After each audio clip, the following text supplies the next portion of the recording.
माझी मावशी म्हणजे माझी आईच ती, आणि ती गेल्यानंतर आमच्यातून निघून गेली आणि माझ्या मित्राच्या व्यथा त्यांनी माझ्या समोर मांडल्या आणि त्या व्यथा मी या गाण्यातून सादर करतोय. लक्ष धन दौलत पैसा अडका नको मला काही,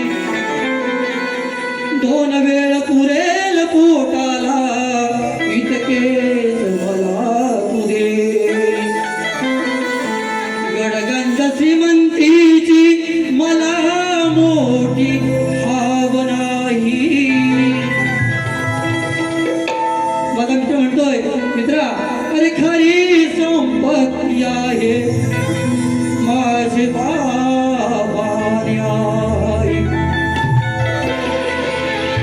म्हणून या गाण्यातून त्या माझ्या लाडी मावशीच्या तरुणी हे गाणं सादर करतोय. लक्ष हे गणराया मिळेल खाया एवढीच दौलत पिकू दे. हे गणराया मिळेल खाया एवढीच दौलत पिकू दे.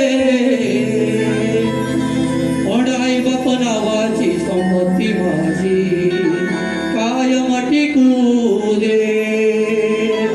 पण आई बाप नावाची संपत्ती माझी कायम टिकू दे.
इतकी घाई आसेची म्हणता तू